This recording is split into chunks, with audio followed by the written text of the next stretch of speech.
여러분 안녕하십니까? 여러분 하객진 시작하겠습니다. 오늘 대법원에서 의미 있는 판결이 하나 나왔습니다. 이 제주도 공공병원에서 근무하는 간호사들한테 이 산재가 인정된 사건이었는데요. 이 간호사들은 이 인력 부족에 시달리면서 장시간 노동을 했던 건 물론이고 약사가 모자라서 약제 업무까지 맡았다고 하죠. 이 과정에서 인체에 해로운 약을 많이 조제하게 됐는데 이 때문에 유산을 하거나 이 선천적으로 기형이 생기는 아기들을 출산하는 사건이 생겼습니다. 그동안 법원은 이 산재에 가입한 것은 간호사인데 피해를 입은 것은 신생아이기 때문에 산재로 인정해 줄 수 없다라는 황당한 판결을 내렸었는데요. 오늘 그 판결이 대법원에서 뒤집어진 겁니다. 드디어 우리 법원이 이 상식을 찾아가는 것 같습니다. 그런데 법원은 이렇게 상식을 찾아가는데 우리 검찰은 언제쯤 상식을 찾아가게 될까요? 정말 안타까운 마음뿐입니다. 하객진 오늘 순서 시작하겠습니다.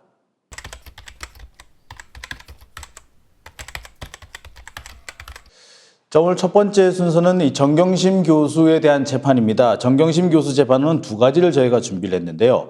자, 제목은 혹 때려다 붙인 검찰입니다. 혹 때려다 혹을 오려 하나 더 붙인 검찰이라고 볼 수 있을 것 같은데요. 네. 먼저 방송을 준비하고 있는 오늘이 4월 29일인데 자, 오늘도 정경심 교수에 대한 재판이 열렸습니다. 오늘이 11번째 재판이죠. 네, 11번째 재판입니다. 네. 오늘은 당국대 논문과 관련된 그런 재판이 벌어지지 않았습니까? 이게 그 당국대의 그 당시 조민 씨가 썼다 제1저자로 등재되어 있다는 그 논문이잖아요. 네. 이 논문에 공동저자로 기록이 되어 있는 현모 씨, 그다음에 네. 지도 교수인 장모 교수가 증인으로 나왔지 않습니까? 이날 반가운 건 저희가 아직 기사를 내보내기 전인데 네. 그 증인들과 변호인 측이 한 말을 담은 기사들이 꽤 많이 나왔어요. 그동안에는 보면은 검찰 측 얘기만 잔뜩 담아서 네.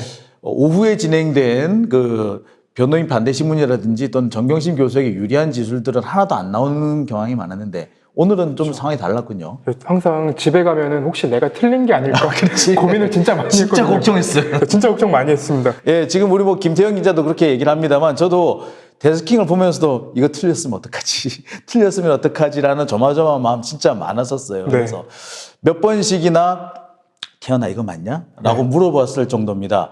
그럴 정도였는데 오늘만큼은 정말 보고가 정말 아무 이상이 없구나라고 느낄 수 있었던 게 정경심 교수 측에 유리한 증언이 나왔다는 것이 여러 언론을 통해서 보도가 됐어요. 그렇죠.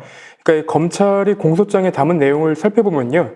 그 정 교수가 2007년 7월쯤에 고등학교 1학년이었던 딸 조 씨의 한영외고 친구 아버지, 그러니까 학교 친구 아버지인 장영표 교수한테 체험활동 및 논문 저자 등재를 부탁해 승낙을 받았다고 하는 겁니다. 그러니까 이거죠. 이렇게 지금 이제 그 단국대 논문이라는 게 뭐냐면은 이제 그 조민 씨가 제1저자로 등재되어 있는 네. 논문을 말하는 거잖아요. 그런데 무슨 뭐 허혈성, 뭐 유전자 어쩌고 좀 복잡한 그런 내용이었어요. 그렇죠. 근데 사실 논문이라고는 합니다만 제가 보니까 4페이지더라고요. 4페이지고 네. 그리고 앞에 뭐 서론 떼고 결론 빼고 하면은 실제로 내용은 뭐 2페이지 반? 그 정도밖에 안 되는 아주 짧은 그런 논문인데 네. 여기에 조민 씨가 영작을 담당했던 거 아닙니까? 그렇죠. 그러니까 이날 그 교수가 얘기한 게 굉장히 재밌었는데요. 그 연구원이 이제 대체로 실험을 다 한다라고 검찰은 보고 있는데 네. 연구원보다 정경심 교수의 딸인 조민 씨가 기여를 더 많이 했다고 그런 얘기를 했습니다. 되게 심각한 상황인데 네. 이게 왜 심각해야 되지라는 생각이 자꾸 듭니다. 그렇죠. 아니 이게 정말 당황스러운 게요. 오늘 물론 이렇게 아주 치열하게 뭐 논쟁이 벌어지고 뭐 이러쿵 저러쿵 얘기가 나왔습니다만 사실 네. 이게 주제는 논문이 아니죠. 공소장에 들어간 거는. 그러니까 인턴 활동 확인서가 인턴 활동 확인서 쉽게 말해서 고삐리가 체험 활동 갔는데 체험 활동 왔다 갔어요라고 써졌다고요. 요거를 이제 대학 입시에도 내고 대학원 입시에도 낸 거 아닙니까? 그쵸. 그러니까 진짜 체험 활동을 갔다 왔느냐 안 왔느냐 이걸 살피면 되는 건데 그쵸. 계속해서 지금 논문 1저자냐 2저자냐를 가지고 지금 싸우고 있는 것도 웃기고 그쵸. 그다음에 대한민국 검찰이 왜 이렇게 할 일이 없는지 모르겠어. 그러니까 이거를 왜 체험활동 확인서 그게 뭐라고 그렇게 난리를 치냔 말이에요. 그러니까 이 동생 그 구몬학습을 제가 옛날에 풀어준 적이 있는데 이거 혹시 업무방해네. 살펴봐야 될 것 같습니다. 자, 그러니까 이 황당한 상황을 지금 검찰에서 자꾸 뭘 이렇게 메꾸려고 하고 있는데 그러다 보니까 체험활동 확인서를 문제 삼는 게 아니라 공소장에는 그 얘기만 들어갔잖아요. 그렇죠. 예, 근데 자꾸 1저자냐 2저자냐 논문의 1저자냐 2저자냐 가지고 시비를 걸고 있는 거예요. 그래서 오늘도 보면 그 연구원 현모 씨가 나오지 않았습니까? 그래서 현 씨한테는 자꾸 그래서 조민 씨가 얼마나 기여를 했느냐 네. 라고 물었고 결국에 기여한 바가 없다 라고 이렇게 답을 얻어냈잖아요. 그렇죠. 그러니까 검찰이 원하는 내용을 얘기해 주긴 했어요. 근데 이 사람도 조민 씨가 인턴 활동을 하긴 했다라는 점은 설명을 한 거예요. 그렇죠. 하긴 했다. 네. 인턴 활동 확인서를 준 거니까 하긴 했다. 그런데 자, 이 현모 씨의 증언이 잠시 뒤 그 지도 교수의 증언으로 또 한 번 뒤집힙니다. 그렇죠. 예, 이 지도 교수의 발언은 그래요. 아니, 내가 판단할 때 조민이 제일 기여가 많았다. 그래서 내가 일저자 줬다. 앞에 나왔던 연구자 현모 씨, 걔 별로 안 했어. 라고 대답을 했다고 하죠. 재밌는 얘기도 그 주저자가 현모 씨라고 한다면 이 실험 같은 경우에는 외주를 주는 경우가 있다. 그럼 만약에 외주를 줬으면 그 사람이 주저자냐. 이렇게 재판부에 대묻기도 합니다. 네. 어쨌거나 이날 저희가 정리한 바는 그렇습니다. 조민 씨가 실험에 참석하기는 했어요. 참여하긴 했는데 주된 역할은 안 했던 것 같아요. 그렇죠. 실험을 진행하는 주된 역할은 이제 연구원인 현모 씨가 한 게 맞고요. 네. 그리고 논문을 쓴 거는 이 장모 교수가 쓴 게 맞고요. 그런데 영작을 한 거는 또 우리 조민 씨가 한 걸로 돼 있더라고요. 그렇죠. 예, 그래서 이 장모 교수는 아니 이렇게 본다면은 실험에도 일부 참여했고 영작도 했고 그러니까 얘가 일저자 맞아라고 얘기를 한 겁니다. 그러니까 결국에 이 연구원 현 씨의 주장은 다 한번 뒤집어지게 된 거죠. 그러고 난 다음에 자 오전까지 연구원 현 씨의 주장만을 가지고 기사를 썼던 언론이 싹 다 태도를 바꿉니다. 자, 그다음부터 우리 장모 교수의 주장이 올라가죠. 그래서 자기가 볼 때는 조민이 제1저자 맞다라고 얘기를 한 그런 그 기사들이 대거 올라갑니다. 그래서 사실 제가 이 오늘 방송을 준비할 때만 해도 원고를 뭐라고 써왔느냐면 오늘도 검찰 측의 유리한 발언만 보도라고 이렇게 했었는데 바꿔야 되겠습니다. 그새 새로운 보도들이 나오면서 정경심 교수 측의 유리한 발언들이 이제 보도가 되기 시작했습니다. 그렇죠. 이게 아무래도 이게 선거가 돼가지고 선거 끝나고 난 다음에 얘들 태세 전환하는 것 같지 않아? 그렇죠. 그리고 오늘 재판에서 그 얘기가 나왔어요. 그러니까 변호인이 툭 던지는 거예요. 아니, 그러니까 논문 자체를 사용한 적이 없는데 자꾸 논문 얘기를 하냐. 그렇지. 체험활동 확인서가 허위가 있냐 없냐가 문제 아니냐. 그랬더니 검찰이 또 체험활동 확인서에 기재된 이 논문 연구원 일원으로 참여했다는 사실 확인이 필요하다고. 뭔 얘기를 하는 거야? 아니, 그러니까 논문 연구원으로 참여한 게 아니라 논문 왔다 갔다만 했었어도 체험활동 한 거잖아요. 그쵸. 네. 체험활동이란 게 뭐야? 체험이잖아, 체험. 그렇죠. 우리가 지금 매번 방송 시간에 우리 사회부 인턴 얘기를 하는데 사회부 인턴 제가 얘기를 많이 시켜요. 많이 시키는데 그냥 왔다 갔다 한다고 해가지고 문제될 거 없거든요. 그렇죠. 근데 그러니까 이거 발제 올리라고 했는데 안 올렸잖아요. 일을 안 한 거잖아요. 그러면. 오늘 발제 올리라고 했는데 안 올렸네. 제가 또 이렇게 잃은 게 되네요. 가만 생각해보니까 그러네. 네. 보자. 자, 논문 수준도 그렇게 뭐 높은 수준의 논문은 아니었다고 그러죠? 그렇죠. 그러니까 현 씨 그 연구원이 자기가 여기에 저자로 올라가 있는지를 몰랐대요. 아, 그 정도로? 네. 그 정도로 보통 그냥 그저 그런 논문이었군요. 그렇죠. 그럼 좀 과장을 좀 보태자면 여기에 제 이름이 왜 올라와 있어요? 약간 이 정도 수준입니다. 그런 정도 논문이니까 뭐 고등학생이 뭐 영작까지 하고 실험도 좀 도와주고 했으면 그렇죠. 일저자로 갈 수도 있긴 있겠네요. 네, 그리고 심지어 그러니까 고교생을 제1저자로 올리는 게 약간 관행같이 돼 있었고요. 그리고 그 레지던트를 전문의로 만들어 주려고 저자를 올려준 적도 있고, 그리고 미국 간다는 제자를 빈손으로 보내기 뭐해가지고 여기를 저자로 올려준 적도 있다고 하는데 이게 사실상 그렇게 된다면 이거는 조민 씨 잘못이 아니라 교수의 잘못이 되는 거잖아요. 그렇죠. 예, 조민 씨가 잘못한 건 하나도 없는 거죠. 그렇죠. 자, 이런 것들이 오늘 재판에서 나왔습니다.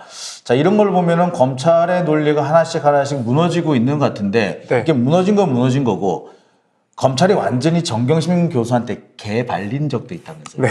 그러니까 27일 조범동 씨의 재판에 네. 정경심 교수가 증인으로 나왔습니다. 아, 그러니까 한번 나오지 않겠다라고 얘기를 했었어요. 그렇죠. 이게 굳이 내 재판에서 쓰일 건데 내가 가서 얘기할 필요가 뭐가 있냐. 재판부가 뭐 과태료를 부과한다느니 뭐 그런 얘기를 했는데 실제로 과태료 부과가 됐어요. 그렇죠. 근데 안 나올 줄 알았거든요. 오전까지만 해도. 근데 그 재판에 나와가지고 실은 들어오기 전까지 이 정경심 교수가 뭐 유리하려고 뭐 불리하면은 뭐하러 그러니까 잠깐 이게 어디 된 거냐면요. 네네.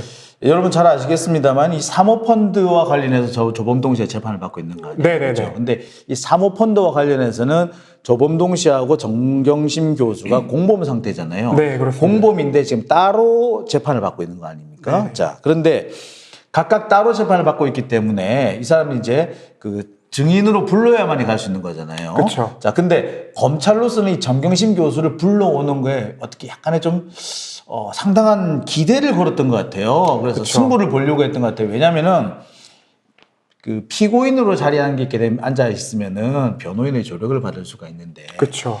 어쨌거나 다른 사람의 재판, 아무리 공범이지만 다른 사람의 재판에 증인으로 가게 되면은 변호인의 조력을 받을 수가 없어요. 그쵸. 예, 그러니까 검찰 입장에서는 변호사가 없을 때 이제 확 몰아세워가지고 자백을 한번 받아내보겠다라고 생각했던 네. 것 같아요. 그러려고 정경심 교수를 조범동 씨 재판에 불렀는데 개발린 거 아니야. 문자 내용을 공개했는데 이게 정경심 교수가 안 나왔으면 언론 플레이가 됐을 거예요. 근데 이 부분을 콕 집어서 이건 검사님 상상력이고요라고 얘기해버리니까 어떤 내용이었어요? 그러니까 정경심 교수가 동생 정광보 씨, 정광보 씨. 네, 예. 정광보 씨한테 문자를 보냅니다. 여기 보면은 코링크피 관련, 그러니까 정경심 교수랑 정광보 씨랑 나눈 문자에 네. 코링크피 관련 금액은 제가 투자한 걸로 돼 있다라고 정광보 씨가 얘기를 해요. 그러니까 검찰은 정경심 교수가 정광보 씨의 이름을 빌려서 투자를 했다. 차명 투자를 했다라고 얘기를 한 그러니까 겁니다. 코링크 피 관련 금액은 제가 투자한 걸로 돼 있어요 라고 네. 했는데 그러면 제가 투자한 걸로 돼 있어요 라니까 내가 투자 안 했는데 내가 투자한 걸로 돼 있다 요렇게 해석을 했단 말이네. 그렇죠. 그러니까 정광보 씨가 얘기한 거니까 이 부분은 정경심 교수한테 그냥 툭 던져본 것 같아요. 근데 정경심 교수가 강하게 받아칩니다. 그건 검사님 상상력이고요. 살짝 웃어요. 웃고 2017년 2월쯤에는 우리 남편이 서울대 법대 교수인데 내가 남의 이름으로 할 필요가 뭐가 있습니까? 그렇죠. 그렇죠. 그렇죠. 예. 차명을 할 필요가 없죠. 고위공직자가 아니었으니까요. 공직자가 아니었으니까 네. 차명을 할 이유가 없는데 내가 왜 내 동생 이름으로 대신하냐 바보니? 네. 이렇게 말을 한 거죠. 그리고 앞서 나왔던 강남 건물주 문자 있잖아요. 네. 그 부분도 설명이 됐어요. 그러니까 조범동 씨랑 만난 일이 있어요. 코링크피 건물 밑에 있는 카페에 앉아가지고 조그만 카페에 앉아가지고 이런 건물은 얼마쯤 하냐? 40억, 50억 정도 한다. 그래서 그러니까 이런 거네. 네네네. 내가 정경심, 네. 네가 조범동. 네, 조범동. 그러니까 이 카페 좋네. 이 건물 얼마쯤 해? 한 50억쯤 하는데 나중에 이거 사셔야죠. 이런 거. 나도 살 수 있나? 그럼요.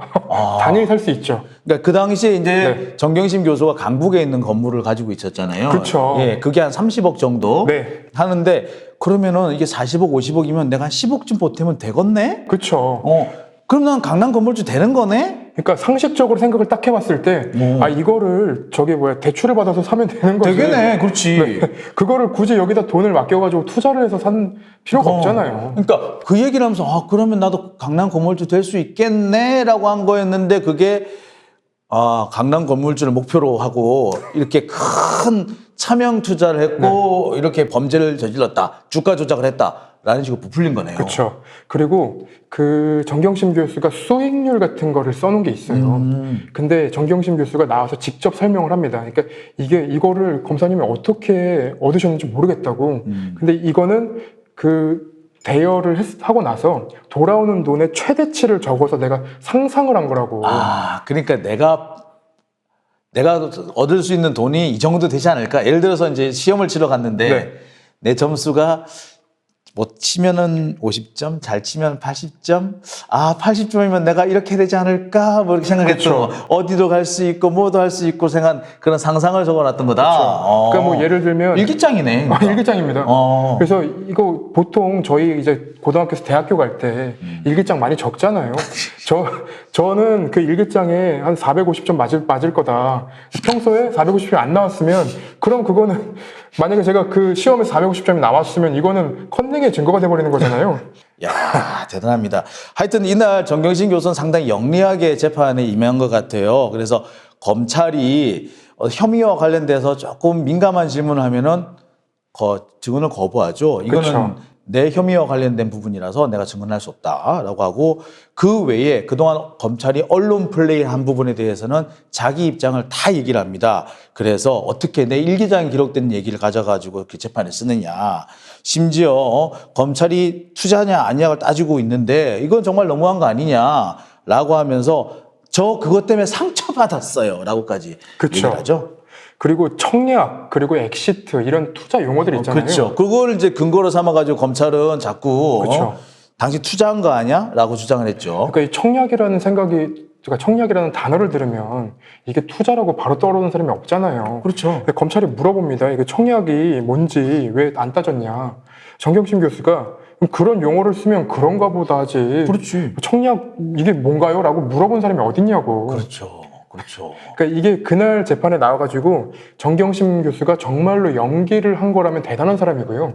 이게 있는 그대로로 얘기한 거라면 사실은 검찰이 헛다리를 짚고 있는 거죠. 자, 이게 이렇습니다. 이제 정경심 교수가 조범동 씨한테 그 5억 원 정도인가요? 이렇게 빌려주잖아요. 네. 그리고 그 이자를 받는데 그 이자를 받는 이 행위를 보고 검찰은 뭐라고 보느냐면은 정경심 교수가 빌려준 게 아니라 투자를 했기 때문에 수익만을 얻어야 되는데 이자를 핑계 삼아서 회사 돈을 빼돌렸다라고 주장을 하고 있는 거죠. 그렇죠. 근데 그게 아니고 정말 난 돈을 빌려준 거다. 네. 이 얘기를 계속해서 하고 있는 거고 그것 때문에 투자냐 대여냐가 계속 싸움이 난 겁니다. 그렇죠. 그랬는데 이 부분에 대해서 정경심 교수 바로 콕 집어버리는 거죠. 그러니까 특히 검찰 같은 경우에는 정경심 교수가 투자를 했다고 주장한 이유가 말을 그런 걸 쓰더라. 투자 용어를 쓰더라. 뭐 그쵸. 청약이니 엑시트니. 이 엑시트가 투자한 걸 회수하는 걸 엑시트라고 그러잖아요. 그쵸. 근데 정경심 교수에 대해서 반박을 하기를 그러니까 있어 보이는 거잖아요. 아, 그치. 그 투자 전문가들이니까 이 사람들이 엑시트라고 쓰면은 돈을 빼는 건가 보다. 투자라고 하면은 난 돈을 빌려줬지만 조범동 씨가 투자라고 하면은 그냥 투자 같다? 나는 문학도이기 때문에 언어 습득력이 빠르다는 설명을 합니다. 정경심 교수가. 그러니까 이제 남이 그 사람들이 그런 용어를 쓰니까 그냥 따라 썼을 뿐이지 그쵸. 내가 실제로 그런 의사를 가진 것은 아니다라고 한 거죠. 그리고 검찰이 투자라고 본 또 이유 중에 하나는 그 금전 소비대차 계약서 사본에 투자라고 적혀 있다고 하는데 이게 그 전임 재판부인 송인건 부장판사도 얘기했지만 그 원금을 지켜주는 투자가 어딨냐고 그렇죠. 그 얘기를 하는 거죠. 그러니까 사실 보면은 다른 재판은 아니라 모든 재판에서 이렇게 나와요. 이렇게 투자냐 대여냐를 가르는 가장 큰 이유, 가장 큰 그 기준은 실제로 실질이 어떠했느냐. 그래서 원금이 보장됐느냐. 그다음에 정기적으로 일정한 금액을 이자 혹은 수익으로 준 적이 있느냐. 그래서 일정한 액수를 꾸준히 줬고 원금이 보장됐으면 이거는 뭐라고 불렸던 돼요. 그렇죠. 예. 그리고 뭐라고 불렸던 간에 원금이 보장되지 않고 수익이 발생된 것만 지급하고 나중에 정산을 해서 손해를 볼 수도 있는 거면은 이거는 어떻게 불렸던 실질은 투자 이렇게 되는 것인데 어쨌거나 지금 재판에서는 결국에 이것이 투자가 아니라 대여라는 것이 점점 확인되고 있는 거네요.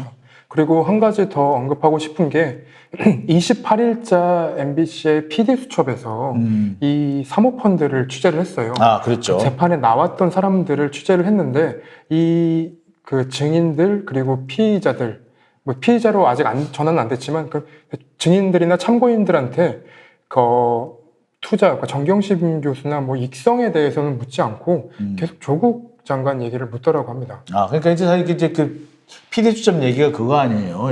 이것이 정말 조국 펀드가 맞느냐라는 네. 걸 좀 확인해 보려고 하는데 그러려면은 이것이 어떻게 해서 만들어졌고 어떤 사람이 참여했고 이런 걸 다 지금 확인을 해봐야 되는데 끊임없이 조국이 했어? 조국이 온 거야? 조국이 돈 줬어? 이 얘기만 물어봤다는 거 아니에요? 그렇죠. 그리고 이봉직 회장이 나왔었잖아요. 그 사람이 우회 상장을 하려는 시도가 없었고 우린 투자를 받은 적이 없다. 그렇게 얘기했는데 실제로 투자를 받은 적이 있고 그 투자의 이제 그 조건은 2달 안에 상장을 하는 거였다고 합니다. 아, 그러니까 결국에 그 사람들이 상장을 하기 위해서 만든 펀드였다라는 걸 이렇게 확인이 된 셈이네요. 그쵸. 자, 이렇게 되면 정경심 교수 거의 이제 그동안의 그 공소장 내용은 뭐 백지가 된 거나 다름이 없는데 정경심 교수 이제 구속 기간도 지금 끝나가잖아요. 그러니까 5월 10일이 만기입니다. 아, 그럼 다 되네요. 네. 다 됐는데 아마 이 방송 나갈 때쯤이면 열흘이 채 안 남은 시점이 될 것 같은데 그러면은 석방이 돼야 될 거 아니에요. 그렇죠. 검찰은 이제 추가적으로 구속영장을 발부해달라고 의견서를 제출을 했는데요. 여기 보면은 저희가 볼 때는 21부, 그러니까 지금 재판을 하고 있는 건 25부입니다. 근데 21부에 걸려있는 몇몇 혐의들과도 겹치는 게 있어서 재판부가 어떻게 판단할지는 조금 더 지켜봐야 될 것 그러니까 같습니다. 검찰이 지금 구속영장을 추가로 해야 된다고 요구했던 게 뭐 미공개 정보 이용이라든지 네. 뭐 차명 거래라든지 증거인멸 교사 뭐 이런 것들인데 변호인이 이렇게 얘기를 했잖아요. 이게 별건 수사이자 말도 안 되는 혐의다. 그리고 미공개 정보 이용 같은 경우는 오히려 주가가 하락했고 지금까지 주식을 보유하고 있는데 뭔 말도 안 되는 소리냐. 이용을 했으면 팔았어야지. 그렇죠. 네. 그리고 상당 부분의 혐의는 지금 재판을 하고 있는 25부가 아니라 다른 사건, 다른 재판부 사건하고 겹치니까 이거는 추가 구속영장을 청구할 수 있는 상황이 아니다라고 반박을 한 거 아니에요. 그렇죠. 근데 한편으로 그런 생각도 들어요. 아, 이렇게 중요하면 재판을 좀 빨리 하지. 검찰이 지금까지 계속 재판을 질질 끌었잖아요. 그러니까 가족들, 조국 일가에 대한 재판은 그 증거 열람 등사를 안 해줘가지고요. 시간을 많이 끌었죠. 네, 그래서 저희가 몇 번이나 지적을 했었죠. 그러니까 아마 공판 준비기를 할 6번인가 했잖아요. 그쵸. 저는 이런 재판을 이렇게 많이 한 거 처음 봤거든요. 그렇죠. 그 심지어 사실은 그 공판 준비기일에 하는 게 이 증거를 보고 나서 우리가 앞으로 이렇게 재판을 하자는데 그걸 안 해줬으니 6차, 7차까지 그 공판 준비기일이 진행이 된 거지 않습니까? 네.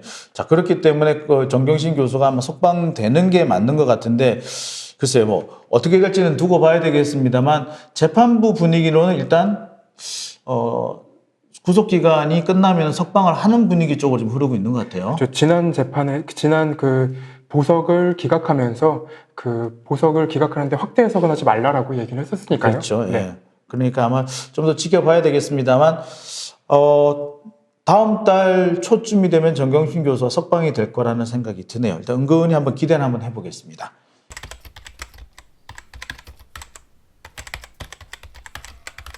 자, 두 번째 준비한 소식은 검언 유착 사건입니다. 이 검언 유착 사건과 관련해서 검찰이 최근에 채널A에 대한 압수수색을 벌였습니다. 방송을 준비하고 있는 오늘이 4월 29일인데요. 어제와 그러니까 4월 28일과 29일 이틀에 걸쳐서 검찰이 압수수색을 시도를 하고 있습니다만 그렇죠. 채널A 기자들이 지금 막고 있다고 하죠.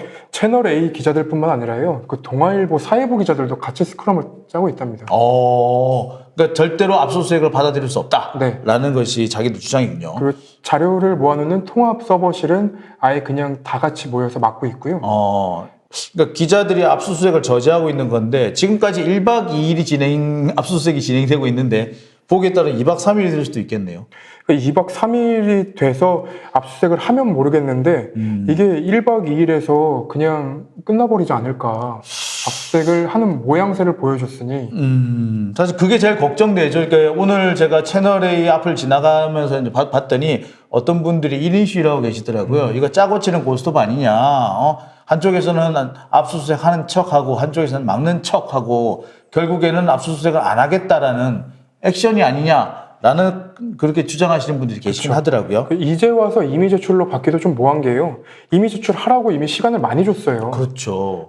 한 달 정도 시간을 준 거잖아요, 지금까지. 그렇죠. 그렇게 되니까 이미 제출을 받아도 이제는 의심받을 상황이 된 수밖에 없는 겁니다. 근데 제일 중요한 게 녹취 파일 아닙니까? 네. 이게 지금 뭐 한동훈 검사장과 진짜 통화한 목록이 있는지 그것만 확인해 보면 이 문제 간단하게 풀릴 거거든요. 그래서 그렇죠. 그 녹취록을 가져와 가지고 그 제보자 X, 지모 씨한테 물어보면 되는 거 아니에요. 당신이 들은 파일이 이 파일이 맞아요? 그쵸. 예, 맞습니다라고 하면 끝나는 거잖아요, 여기서. 그리고 MBC가 공개를 했던 건 녹취록의 일부를 그 지모 씨가 들었다는 얘기잖아요. 그렇죠. 목소리를 확인했다는 건 분명히 녹음 파일이 있을 거란 얘기고 그렇죠. 이제 와서 발견이 안 된다면 이건 증거인멸로 볼 수 있죠. 오히려 증거인멸이라고 봐야죠. 그리고 녹취록을 만들었잖아요. 그럼 이 녹취록을 들은 누군가도 있다는 얘기죠. 그렇죠. 그러니까 녹취록이라든지 녹취 파일이 나오지 않는다면 그거 자체로 이미 예, 증거 인멸을 했다라는 것이 되는데 그렇죠. 예, 지금까지 한 달 동안 시간을 줘도 내지 않았고 또 압수수색을 들어갔는데 압수수색을 받아들이지 않는다는 것은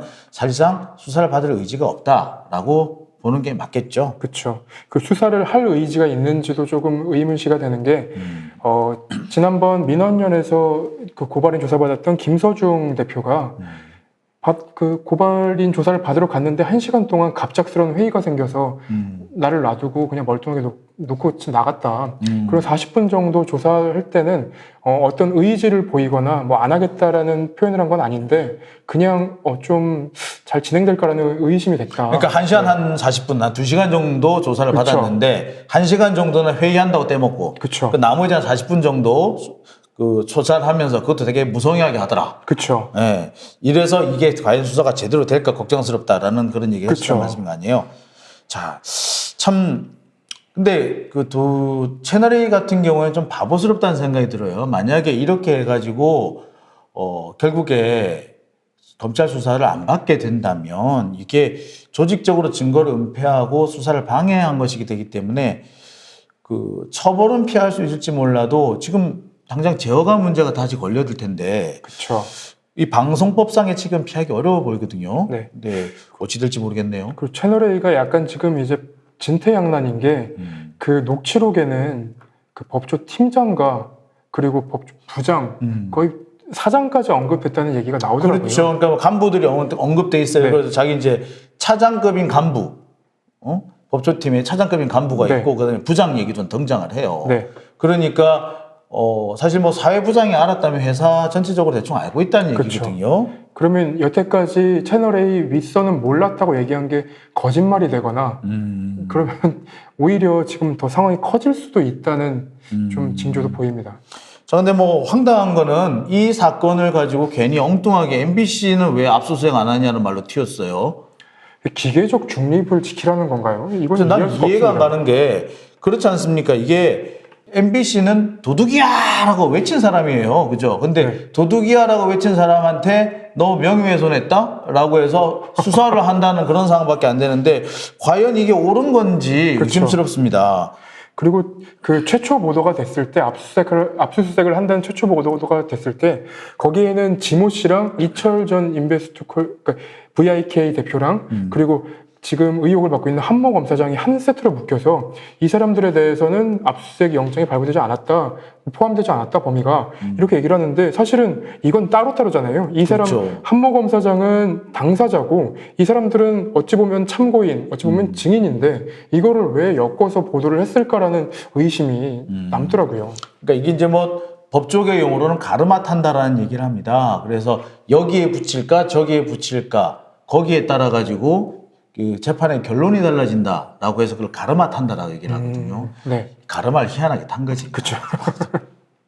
자, 그렇습니다. 자, 어쨌거나 이번 채널 A 압수수색을 보면서 여러 가지 참 답답한 마음을 많이 듭니다. 언론의 자유를 주장하고 있는데 글쎄요, 이게 언론의 자유 문제인지 글쎄 너는 언론의 자유 하면서도 취재원 협박하니? 협박 안 하고요. 그 생긴 게 협박이라면 협박일 수 있지만, 네, 협박은 안 하고요. 예, 생긴 건 협박 맞아.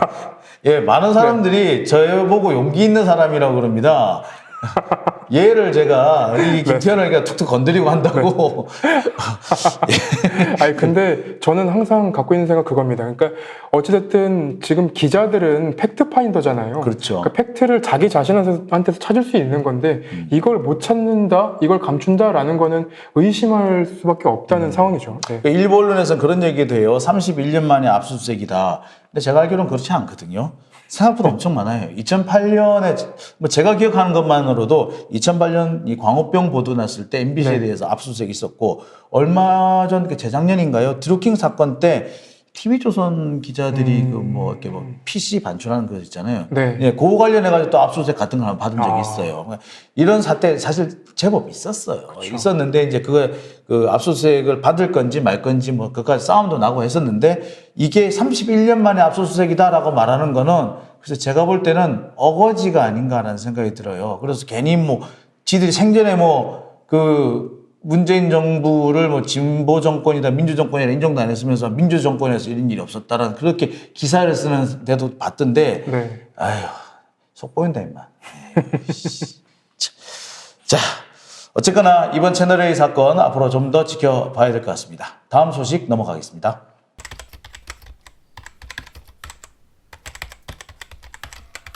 저희가 이 네 번째로 준비한 소식은 윤석열 총장에 대한 소식입니다. 윤석열 총장은 좀 워낙 핫한 분이라 가지고 그 이야기만 꺼내도 많은 분들이 관심을 가지는 그런 부분인데, 자, 윤석열 총장이 극렬 보수 집회에 얼굴을 들이밀었다가 딱 걸렸다죠? 그렇죠. 지난 25일 강남역 9번 출구, 10번 출구 사이에서 그 발견이 된 건데요. 네. 이게 이제 저희가 단독으로 기사를 쓴 거죠. 그렇죠. 아주경제 단독이었습니다. 그쵸. 예. 어떤 고마운 분이 제보를 해주셨는데요. 네. 딱 보니까 야 윤석열 총장 얼굴 볼만 하더만요. 그렇죠. 그날 선거날 입었던 똑같은 패딩을 입고 나왔어요. 네, 팬티 입고 나왔죠. 네. 그리고 마스크도 안 해가지고요. 그 얼굴을 누구와 봐도 딱 알아볼 수 있는 상태였죠. 자, 우리 김태현 기자가 9번 출구에서 10번 출구 사이라고 얘기하셨는데, 이게 어디냐면요. 9번 출구는 강남역에서 이렇게 그 서초동, 이렇게 네. 서울중앙지법 쪽으로 가는 길, 그쪽 길이고요. 네. 10번 출구는 이렇게 강남역 사거리를 꺾어 90도로 꺾어서 논현동 쪽으로 가는 뱅뱅 사거리 쪽으로 가는 그쪽 길이에요. 그쵸. 그러니까 딱 여기 모서리 요렇게 돼 있는데 여기가 그 강남역이고, 네. 예, 요렇게 꺾어져 가는 여기쯤에서 네. 이제 보수단체들이 집회를 하고 있었고. 그쵸. 이분이 이제 9번 출구 쪽에서 10번 출구 이렇게 걸어가신 거 아니에요? 네. 예. 그러니까 이렇게 네. 걸어가시면서 걸어갔는지 중간에 좀 잠시 섰는지. 그렇죠. 그 부분은 확인을 할 수가 없죠. 네. 네. 근데 지금 영상에 잡힌 바로는 그래요. 그 당시 보수 집회를 중계 방송하던 보수 유튜버가 윤석열 총장을 딱 발견해가지고 네. 하면서 쫓아가지 않습니까? 그쵸. 예. 그러니까 윤석열 총장이 막 걸음을 옮겨요. 걸음을 옮기는 와중에서 막 누가 악수를 청하니까 악수를 또 해. 네. 악수를 하고 또 인사도 해. 네. 그러면서 또 막 가요. 그 제가 보기에는 이거는 적어도 일부러 참석은 아니다 하더라도 구경은 한 것 같아요. 그렇죠. 그러니까 검찰총장이라는 사람의 의미가 되게 커요. 그렇죠. 그러니까 그 집회에 총장이 왔었다라는 것만 해도 그 사람들이 정당성을 얻는 것 같은 느낌을 받는단 그렇죠. 말이에요. 예. 근데 이날 이제 그 주최자랑 악수도 하고 그리고 인사도 했는데 마스크를 안 썼어요. 안 꼈어요. 마스크 안 꼈어요. 그것만으로도 SNS상에서는 굉장히 그 입방아에 오르내렸죠. 네. 검찰 입장은 뭡니까? 그 윤석열 총장이 거기 왜 갔답니까? 그러니까 병원에 다녀오는 길이라고 얘기를 했는데요. 이게 얼마 전에 병가를 냈었잖아요. 그렇죠. 뭐 엉덩이에 뭐 네. 종기가 생겼는지 네. 고관절 이상인지. 뭐. 그렇죠. 엉덩이 종기라고 정확하게 얘기했습니다. 저 엉덩이 종기. 네. 예. 근데 이 부분을 치료하기 위해서 병원에 갔다가 나오는 길에 우연히 찍힌 거다라고 얘기를 했는데 그 근처에 피부과 아니고 엉덩이에 종기가 있으면 이게 피부과인가요? 아니면 뭐 다른 데인가요? 이게 취재를 해보니까요. 항외과로 가야 된다고 합니다. 항외과. 네, 엉덩이, 그러니까 종기라는 게 그 다시 재발할 수 있는 거기 때문에 그렇죠, 그렇죠. 그 제대로 치료를 하려면 항외과로 가야 된대요. 근데 근데 그 주변에 없는데? 항외과가 없습니다. 없는데? 네. 피부과는 있지만 그런 거는 피부과는 또 없죠. 그렇죠. 그리고 지도를 찍어보고 돌아다녀 보니까 그 길가에는 옷가게들밖에 없어요. 그렇죠. 네, 그 보통 병원은 그보다 한 칸 안쪽에 있어요. 그렇죠. 큰 길가에 나와 있는 병원은 다 성형외과예요. 네. 성형외과 가셨나? 자, 그래서 보면서 아무리 봐도 이분이 그쪽으로 굳이 갈 이유가 없는데 그쪽으로 일부러 찾아갔지 않느냐, 뭐 그렇죠. 그 앞에 머물렀든 머물지 않았든 일부러 찾아간 것만은 분명해 보인다. 그렇죠. 그래서 기사가 나간 뒤에 이게 굉장히 좀 반향이 있었어요. 반향이 있었습니다. 근데 예. 현재까지 아무런 반응이 없어요. 그렇습니다. 지금까지 저희가 그 뒤에 무슨 반응이 있나 싶어가지고 계속 찌르고 보고 있어요. 그래서 참 처음엔 우리가 구경이라고 했다가 참관이라 바꿨는데도 반응이 없어요. 그렇죠. 예, 그러니까 그분 생각은 아마 이걸 어떻게든 간에 빨리 좀 덮고 싶다. 더 이상 이게 안 됐으면 좋겠다라고 생각하시는 것 같아요. 네. 하지만 저희가 오늘 이 자리에서 다시 한번 말씀드립니다. 윤석열 총장 보수 유튜버가 주최하는 집회에 갔었어요. 네. 근데 알고 보니까 그 집회가 또 상당히 문제가 많은 집회였다며. 그니까요. 이게 구호가 어마어마합니다. 뭐라고 했게? 뭐 문재인 대통령을 지칭하면서 뭐 간첩이라느니. 근데 그게 문재인 간첩. 네. 그 서초구 역삼동에서 그런 얘기가 서초구 그런 얘기가 나오는 게 좀 이상하긴 한데 아무튼 그 간첩이라느니 뭐 시진핑 뭐 이렇게 얘기가 개 나오는. XX. 네, 뭐 문재인 폐렴 중국인 처단하라. 네, 이런 얘기까지 나와요. 이거 외국 갔다 쓰면은요, 이거 혐오 발언이라 그래요. 처벌받아요. 그렇죠. 그 정도의 발언. 그다음에 뭐 세월호 관련해가지고 요즘 이상한 소문들 뭐 이런 거에도 버티고 있다면서요. 심지어 그 주최자라는 사람이 세월호 관련해갖고 엄청난 얘기를 한 사람이에요. 그 헛소문 버티는 바로 그 사람이구나. 그 사람입니다. 근데 그 자리에 검찰총장이 갔었다고? 네, 그 사람이랑 악수를 한 겁니다. 악수를 했다? 네. 야, 그거 뭐, 빼박이네, 이거. 그래서 저희는 사실을만 보도했지만 그 이후에 다른 사람들은 이게 이런 거 아닐까라는 의심들을 계속 키워시더라고요. 그렇구나. 사실 옛말에 그런 말이 있잖아요. 이렇게 오얏 나무 밑에서는 각근도 고쳐 쓰지 말라. 그랬는데 이분은 오얏 나무 밑에서 들어 누우셨군요, 아주 그냥. 그렇습니다. 예, 참. 그래 놓고 아직까지 반응이 없네요. 네. 예. 어떤 반응 보이는지 앞으로 좀 더 지켜보겠습니다.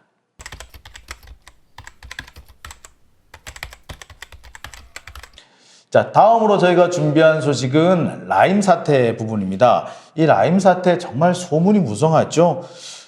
검찰 수사가 진행은 되고 있는데 이 검찰 수사가 이상하다라는 의견들이 나오고 있습니다. 보통 이런 대규모 뇌물 사건이라든지 횡령 사건 같은 경우에는 비자금의 저수지라는 걸 찾는 게 중요한데 이상하게 지금 검찰은 그 진술만을 받아내려고 하고 있다. 이런 지적인 것 같아요.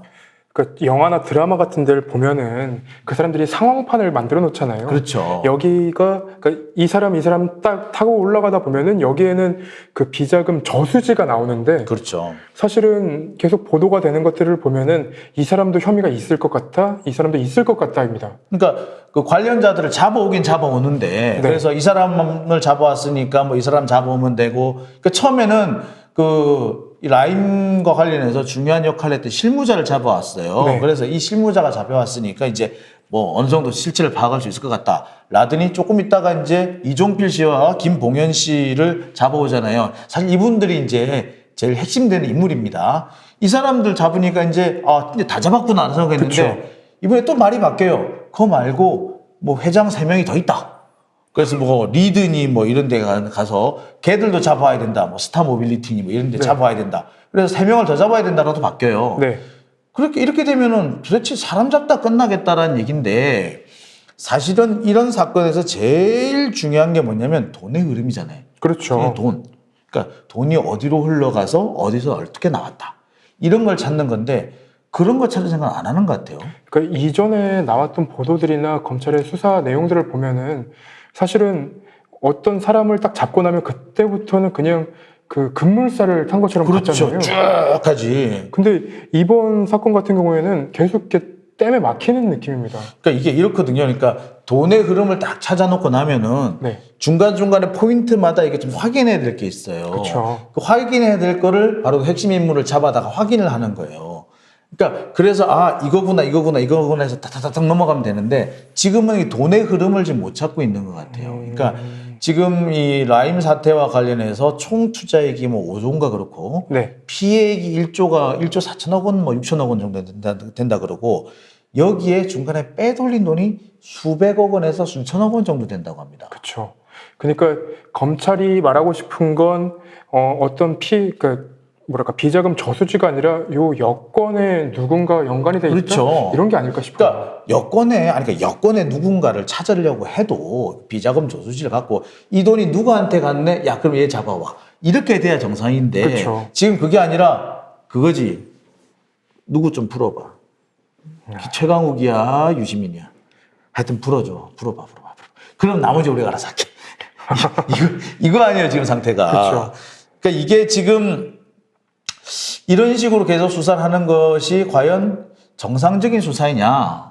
다들 의심을 좀 할 수밖에 없을 것 같습니다. 그러니까 수사를 처음 시작할 때는 사실은 그런 어떤 의혹들로 시작을 할 수 있는 거지만 수사가 진행된 지 꽤나 오랜 시간이 지났어요. 그렇죠. 이제는 실체가 나와야 되는데 실체가 아직까지는 안 보입니다. 자, 이 라임 사태라는 게 그렇게 흐름이 이래요. 이렇게 라임 펀드의 돈을 가지고 기업을 하나 인수를 해요. 네. 자, 그 기업을 담보로 해서 또 다른 기업을 인수를 합니다. 그리고 또 그 기업과 그 기업 아까 앞에 것을 그러니까 A, B업 그러니까 다시 이 라임 사태 같은 경우는 라임 펀드의 돈으로 기업 하나를 인수를 해요. A라고 쳐. 그 A를 담보로 해가지고 돈을 빌린 다음에 B를 인수를 해요. 그 다음에 A와 B를 담보로 해서 C를 인수해요. 그리고 난 다음에 뭐 이렇게 몇 개 인수를 하겠죠. 네. 쭉 인수를 한 다음에 나머지 어떻게 하느냐. A, B, C, D에서 돈을 빼내요. 횡령. 그러고 난 다음에 A, B, C, D를 파산시키는 거야. 그러면 라임은 손실을 보겠죠. 그런데 라임을 운영한 사람들은 그 고객들의 돈을 자기들 주머니에 챙겨 넣는 거 아니야. 자, 근데 문제는 뭐냐면 그 과정에서 환매를 해달라는 사람이 있을 거 아니에요. 돈을, 네. 원금을 찾고 싶은 사람이 있을 거 아니야. 이 사람도 어떻게 해? 어떻게 해야 될까요? 네, 새로운 투자자를 모아봅니다. 다단계네요. 다단계지. 자, 그런데 이 라임이 미국에 투자를 합니다. 네. 아마 미국에서도 아마 그런 짓을 하려고 했던 것 같아. 문제는 미국에 투자한 그 회사가 뭐야? 라임이랑 똑같은 회사였던 거야. 폰지 사기라는데. 그래서 네. 그 돈을 다 날립니다. 6천억인가? 네. 날려버려요. 자, 그러면서 문제가 생기는 거예요. 안 그래도 지들이 빼돌린 돈도 있는데 돈까지 날려버렸으니까 그다음부터 이 펀드가 왕창 무너져 버리는 거예요. 자, 이런 사건에서 제일 중요한 거는 그래, 다 좋아. 근데 뭐? 그럼 니들 빼돌린 돈 어디다 둔겨? 이걸 찾는 게 제일 중요하잖아요. 그렇지? 그렇죠. 그렇겠지. 상식적으로 그렇겠지. 그렇죠. 네, 그렇지. 네, 그럼요. 네가 생각해도 그렇지. 그럼요. 자, 그런데 네. 아직까지 그걸 못 찾고 있어요. 그것만 찾으면 사실 나머지는 다 나와요. 뇌물 준 놈도 거기서 나와. 그러니까 아니 뇌물을 줬으면 돈으로 줬을 거 아니야. 네. 그러면 그 돈이 어떻게 흘러간지만 나오면 뇌물 준 놈도 나올 거 아니에요. 그렇죠. 특히 이제 뇌물을 현금으로 주는데 어떻게 하냐면 현금을 그 돈을 빼내가 현금화 시키는 과정이 필요할 거 아니에요. 이 과정 현금화 시키는 시기하고 돈 준 시기를 대충 맞춰보면은 딱 떨어지는 거야 이제. 그러니까 누굴 줬니? 그래서 누굴 줬어요. 그러면은 그 사람 계좌를 또 쫙 뒤져. 그러면 갑자기 그 돈이 훅 들어와 있는 거야. 와. 그렇게 해서 원래 이런 네. 걸 수사를 하는 거예요. 그러니까 이게 지금 검찰 수사나 언론 보도를 보면은 사실 그런 내용들이 안 나와요. 그렇지. 오히려 호남 지역에 누가 연루가 돼 있다더라. 그렇지. 노사모가 연루가 돼 있다더라. 이렇게만 자꾸 얘기가 나옵니다. 그러니까 이거는 결국 뭘 말하느냐 하면은 얘들이 증거를 찾는 게 아니고 그 진술에만 의존하겠다는 거예요. 이건 뭐냐면 그쵸. 결국에 달리 말하자면 조국 전 장관 사건과 똑같은 이 뭔가를 만들려고 한다. 신라젠 건 수사할 때 왜 이번에 채널A 문제된 것처럼 그쵸. 유시민만 불어 나머지 우리가 알아서 할게. 지금 이거 똑같은 케이스를 가지고 있다라고 볼 수 있는 거예요. 그 지난번 하객진 댓글에 그런 얘기가 나오더라고요. 뭐 법세련이라든가 그런 단체들 도대체 뭐 하는 단체냐. 네. 그 채널A 기자가 그런 얘기를 하잖아요. 한마디만 해. 우리가 고발할 단체는 준비해 놓을 테니까. 사실은 그 단체들이 그런 단체가라고 얘기하는 건 아니라 이제 그런 목적을 가진 단체가 어딘가에 존재는 하는구나. 근데 보면은 거기에 등장하는 고발하는 단체들 몇 군데 있잖아요. 뻔한 단체들 몇 그쵸. 군데 있죠. 그 사람이고 얘는 내가 전에 하다가 얘한테 물려주고 내가 하던 단체 너한테 주고 네. 나는 딴 거 하나 만들고 그래서 둘이서 같이 고발도 하고 따로 고발도 하고 따로 또 그쵸. 같이 그렇게 따로 하더라고요. 또 같이. 네. 자, 지금 뭐 이렇게 라임 사태 이게 지금 흘러가는 과정을 보면은 검찰이 또 다른 이런 정치적인 수사 또는 뭔가 공작을 하는 게 아닌가 하는 의심이 되는데요. 그러면서 나오는 얘기가 또 비밀 장부 얘기가 나왔잖아요. 그죠? 네. 근데 비밀 장부도 마찬가지입니다. 사실은 비밀 장부가 그 장부만 나왔다고 해가지고 이게 증거 능력을 갖추는 게 아니라 이게 돈의 흐름하고 객관적인 다른 돈의 흐름하고 일치를 해야지. 그렇죠. 그때부터 이제 장부가 효력을 증거를 갖는 거거든요. 근데 안 그러는 것 같아 지금. 그 지난해부터 피의 사실 공표나 아니면 검찰이 흘리기가 어렵게 만들어 놓은 거잖아요. 근데 만약에 장부가 있었다라고 한다면 저희가 그 장부를 입수했다면 그 사람 한 명 한 명을 찾아내가지고 어떻게든 보도할 수 있는 방향으로 갔을 텐데 이거는 대형 그 사기 사건이고 그쵸. 피해자가 굉장히 많기 때문에 그 굉장히 공익의 목적에도 부합하잖아요. 근데 이 장부를 구한 건 도대체 누굴까요, 그러면? 모르죠. 그리고 누구든지 구했다면 네. 하다못해 검찰이라도 구했다면 이거 지금 흘러나오다 100번은 흘러나왔을 거예요. 근데 그렇죠. 흘러나온 얘기가 사실 없어요. 그리고 지금 뭐 소문 도는 게 뭐 아까 호남이라 그랬지? 네. 호남 아니야, PK야. PK. PK에 뭐 친여권 성향의 어떤 사람이 연루가 돼 있다라고 하는데 그래서 저희가 알아봤어요. 네. 돈 떼었답니다. 그리고 그 사람이 친여권이라고 말을 하니까 그렇지 그냥 그 사람이 옛날에 노사모 활동 좀 했었대. 그리고 공직에 있었던 사람이 아닌 거예요. 그러니까 네. 그 사람은 돈을 받을 수도 없고 그 사람한테 돈을 왜 주니? 너 같은 왜 주니? 그리고 사기 사건을 사실은 저번 그 조범동 씨 재판에서도 변호인이 얘기한 적이 있는데요.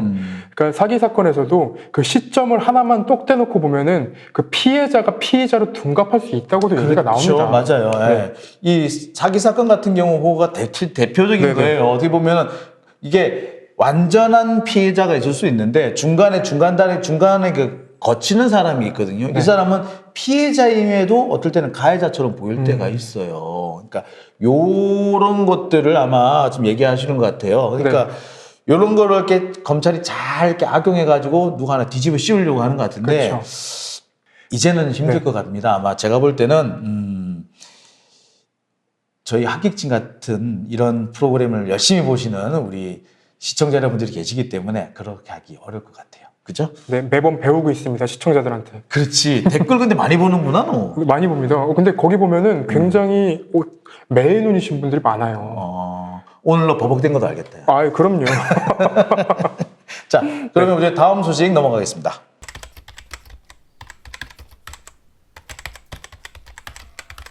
자, 요즘 가장 많은 사람들 입에 오르내리고 있는 사건이 이게 N번방, 박사방 이런 거 아니겠습니까?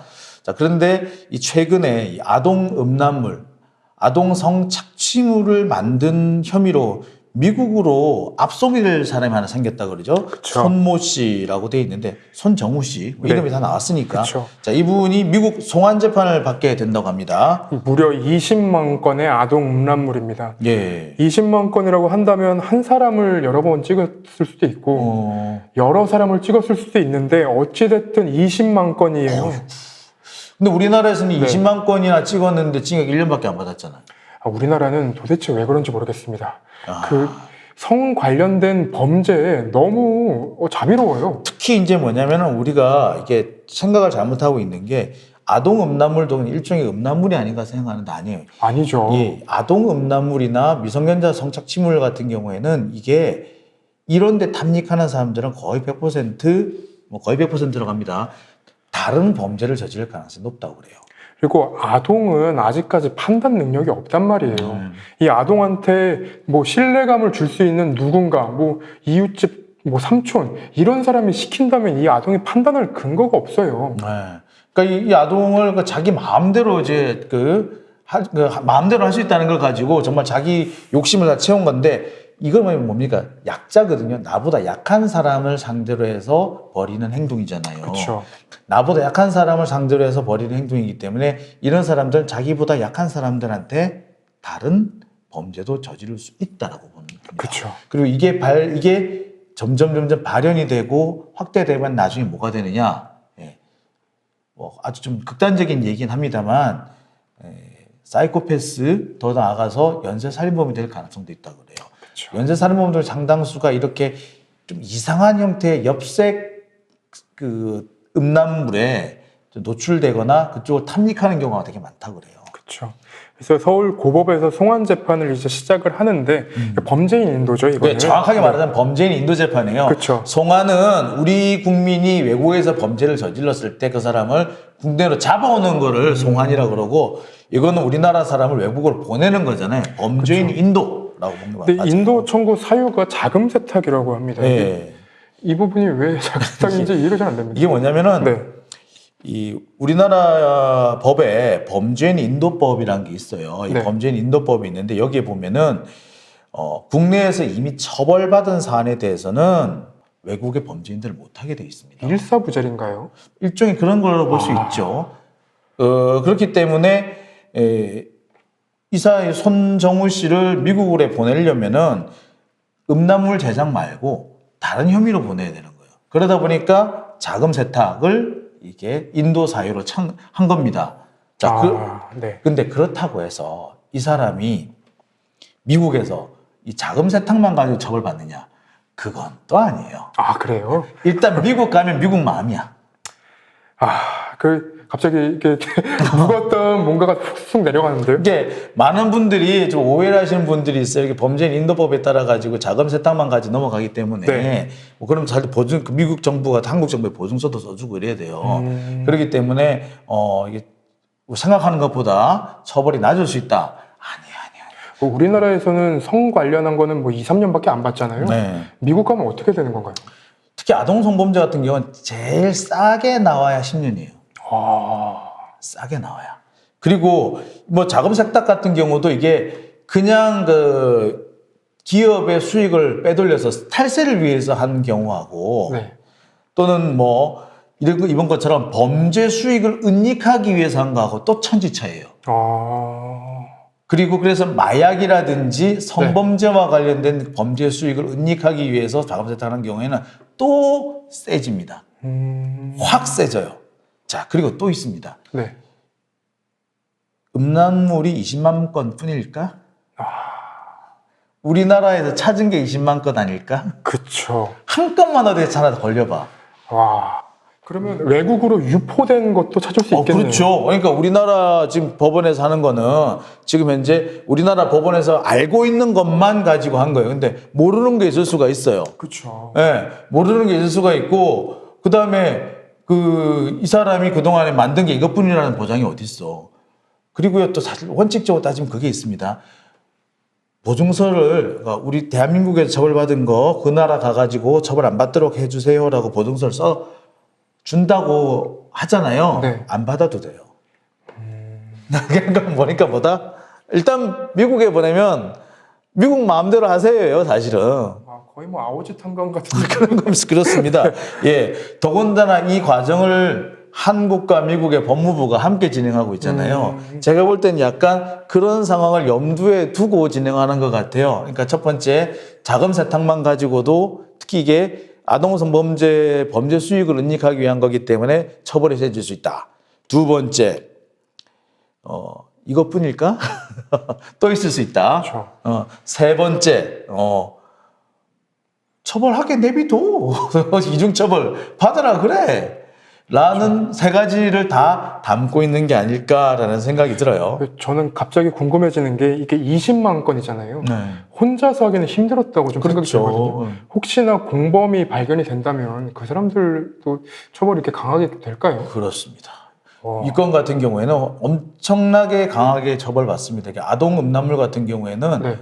그 공범 주범을 거의 구분을 안 해요. 미국 같은 경우에. 또 재밌는 경우 하나 얘기해 줄게요. 네. 20만 건이잖아요. 우리나라는 통틀어서 20만 건을 처벌해요. 미국은 어떻게? 건당 처리를 해요. 건당 몇 년. 그러니까 20만 건 중에서 혹시 빠진 거 있잖아? 네. 그러면 건당 몇 건. 그러니까 예를 들어서 우리나라에서 이제 공소장에 보면은 빠진 게 있을 수가 있어요. 그걸 보면은 확실하게 뭐 어느 서버에 저장돼 있다 했는데 그 서버 말고 딴 서버에 있었다. 동일한 건데도 백업 서버가 하나 있었다. 그거 다 처벌이야 또. 그러니까 미국 같은 경우에는 처벌할 때 보면은 징역 뭐 1800년 이런 거 하잖아요. 네, 가능합니다. 그러니까 걔네들은 이제 제가 생각할 땐 그래. 백업 서버가 없었거나 네. 백업 서버가 이미 기소가 되기를 바라야 될 거예요. 만약에 그걸 숨겨놓은 서버가 있었다든지 뭐 어디에 또 다른 음란물을 공개되지 않고 이건 좀 꼬불지나다 다음에 써야지 했던 게 있다든가. 네. 그러면은 한 1000년 나오는 거죠. 1000년이 지나고. 근데 요 근래 N번방 그 주범, 그러니까 공범들이 반성문을 그렇게 많이 낸다고 하잖아요. 아, 무슨 반성문 기계야. 근데 손정우 같은 경우에도 반성문을 내면은 양형에 좀 참작이 될까요? 미국에는 반성문이라는 제도 없습니다. 영어로 반성문 써야 되니까 되게 힘들겠네요. 영어를 하지도 못했구나. 네. 네. 자, 그렇기 때문에 혹시 여러분 최근에 뭐 미국 가서 생각보다 적은 형을 받을 수 있다더라라는 얘기 듣고 실망하신 분 계실지도 모르겠습니다. 그런 걱정 안 하셔도 되겠습니다. 채널A 기자들이 검찰의 압수수색을 거부하면서 언론의 자유를 침해했다라고 주장을 한 모양입니다. 한국기자협회에서도 비슷한 취지의 성명을 발표했다고 하네요. 언론의 자유를 그렇게 함부로 아무 곳에서나 써서는 안 된다고 생각이 듭니다. 취재의 자유, 보도의 자유가 보장된 것이지 검찰 권력과 유착을 하고 취재원을 협박하고 이런 자유를 보장한 것은 아니라고 생각이 듭니다. 채널A 기자처럼 취재원을 협박하고 양형을 거래하는 것을 언론의 자유라고 부른다면은 부처님 오신 날에 절에 가서 예수 믿으세요라고 말하는 것은 종교의 자유라고 해야 될지도 모르겠습니다. 자유를 찾으실 게 아니라 양심을 찾으실 때가 온 것 같습니다. 하객진 오늘 순서 여기서 모두 마치겠습니다. 여러분 감사합니다.